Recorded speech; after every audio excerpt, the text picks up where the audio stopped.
We all love TV series, and this time, Platform Plus has gathered the best new releases that have finally hit the screens. I've got some surprises for you today, and you'll definitely find something worth watching. Just a casual reminder to subscribe. We do all of this just for you. All right, I think we're ready to begin.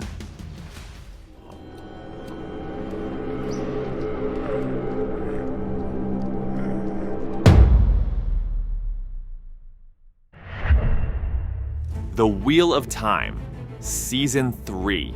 This is a screen adaptation of the book series by the same name, written by Robert Jordan. This season brings to life the events of the fourth book in the cycle, and just a reminder, there are 14 books in total. The story unfolds across 3 worlds, and at the core of the universe is the wheel and the grand pattern it weaves, which keeps the balance. It all starts when members of the Aes Sedai organization arrive in the quiet lands of the Two Rivers, trying to find the new incarnation of the dragon, a chosen one who can either save humanity from the dark evil or destroy the world entirely.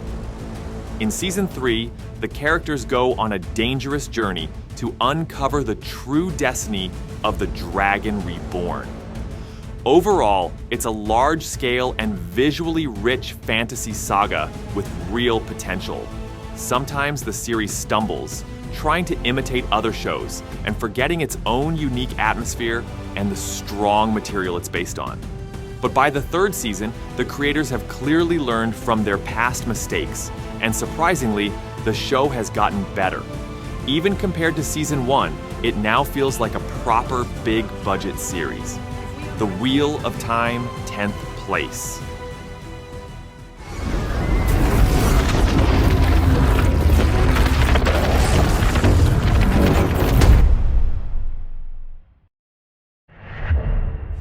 Nine Bodies in a Mexican Morgue, a detective series with a great title that clearly nods to "And Then There Were None." A plane crashes in the Mexican jungle, and a handful of survivors scatter through the unfamiliar terrain. But soon enough, they start getting killed off one by one. 9 days later, 9 body bags are delivered to a morgue at a Mexican military base, along with 10 passports. If we're comparing, this show feels like Lost, but shot with the tone of an Agatha Christie novel. So no, it's not the most original series out there, but it's definitely entertaining enough to binge over a couple of evenings. 4 out of 6 episodes are already out. 9 Bodies in a Mexican Morgue, 9th place. You got any ideas? How would I know?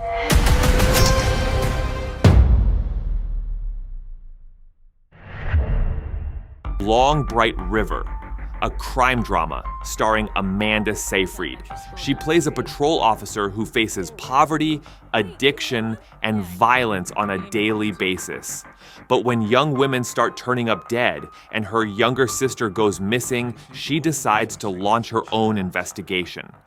This isn't the kind of series that will likely end up on any best of the year lists. The pacing isn't fast enough, and the storytelling isn't exactly groundbreaking. But there's still a lot to appreciate here. At the very least, it makes you think about how easily society gives up on those who hit rock bottom, and how important it is to stay human no matter the circumstances. All episodes are already out. Long Bright River, 8th place. You don't remember me, do you? But I remember you.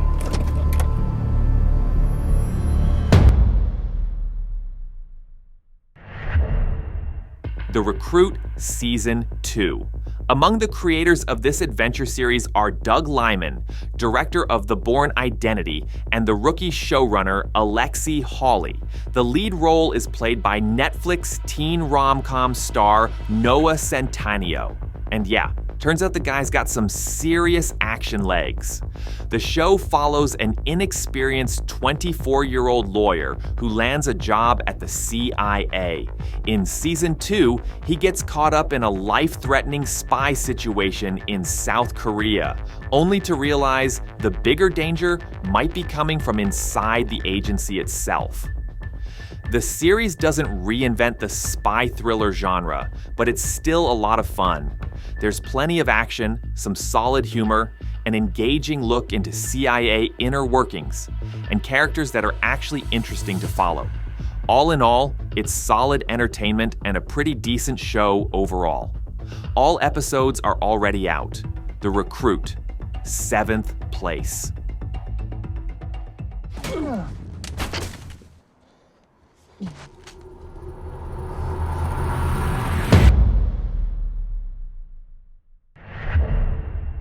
Dope Thief, a crime thriller from Ridley Scott set on the drug-flooded streets of Philadelphia. Scott directed the pilot episode and also serves as the show's executive producer. The story follows two friends who pose as DEA agents to rob small-time drug dealers. Trick or treat. But one day, they go after a target that's way too big. And now they have to face the consequences of their actions. Sure, the core idea isn't the most original, but the execution is top-notch. The plot is packed with events and constantly gaining momentum. There's suspense, with the biggest question being, will the main characters even survive? Strong writing, solid performances, and for fans of crime thrillers, this is definitely one of the standout series of the season. Dope Thief, 6th place. So, you guys are like wild deer? We the hunters, bro.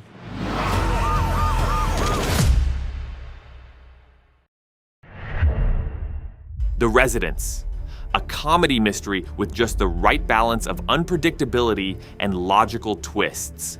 In tone, it's somewhat similar to Only Murders in the Building. So, where's the body? During a White House reception, a murder takes place. Now, a sharp and intriguing female detective is on the case with every guest and staff member under suspicion. Lock the doors. Now. Even though The Residents is packed with characters, details, and timelines, it never becomes confusing. The show has everything a story like this needs: intrigue, dark humor, and unexpected twists. All episodes are already out. The Residents, 5th place. Yes. No.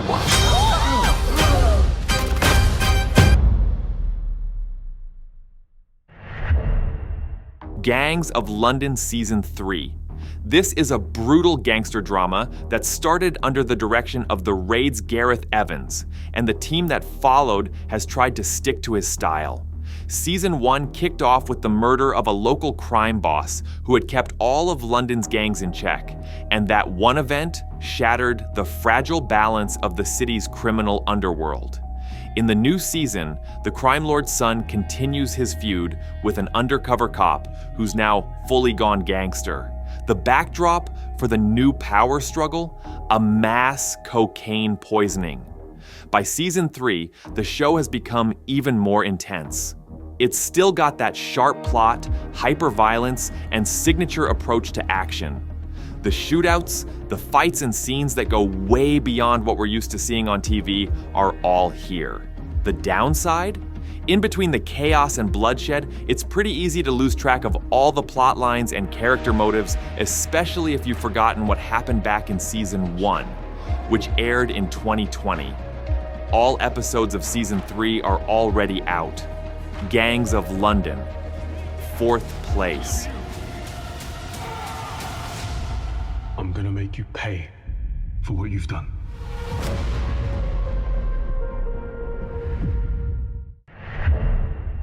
The Studio, a satirical drama about the movie-making process, created by Seth Rogen and starring Seth Rogen. Oh yes, he plays a freshly appointed head of a film studio. He loves movies, but has absolutely none of the skills or personal qualities needed for the job. Together, with his team of executives, he has to juggle corporate demands and creative ambitions, all while trying to keep the films alive and relevant. It's shot in a very self-aware way, and movie lovers who enjoy the behind-the-scenes side of Hollywood will probably love it. But if you're not into the details of how producers, directors, and actors interact, this might not be your thing. So far, only 2 out of 10 episodes are out, so there's still time to decide whether it's worth watching or not. The Studio, 3rd place in the ranking. Get the fuck out of here. I'm here to save your career. Help me help you win. You'll make a great studio head.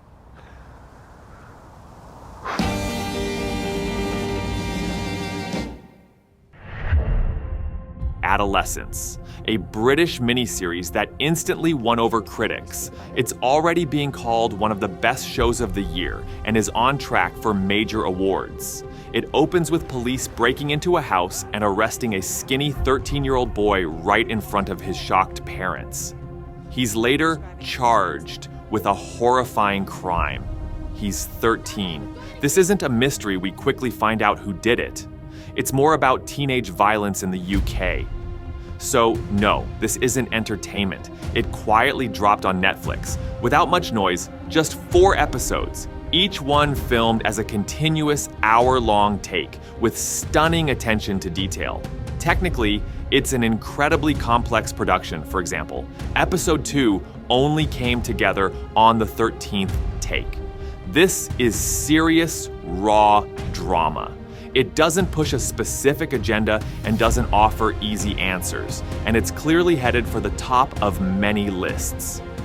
Adolescence, 2nd place.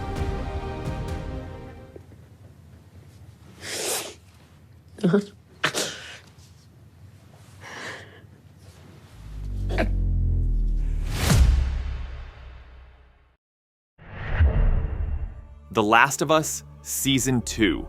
One of the most anticipated shows of the year is finally coming back. Yeah, the wait was long. Yeah, there was a lot of talk, but The Last of Us is officially returning with Season 2. The story jumps forward a few years. Joel and Ellie are now living in a somewhat stable community, but of course, peace never lasts long. This season isn't just about survival anymore. It's about revenge, moral choices, and consequences. It's going to be heavy, dark, and deeply personal. The creators stay loyal to the original game, but carefully adapt it for the screen. The emotional weight is still there, the dialogue is sharp, and the visuals are just as strong. If Season 1 was about finding someone to hold on to, Season 2 is about what happens when you lose them. I don't know about you, but I can't wait for the first episodes. The Last of Us. 1st place.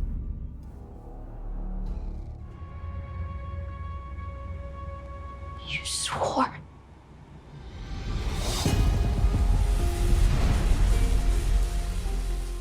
That's it for today's list. Let me know in the comments which show you're most excited to watch, or maybe already started. Don't forget to subscribe so you don't miss what's coming next. See you soon on Platform Plus.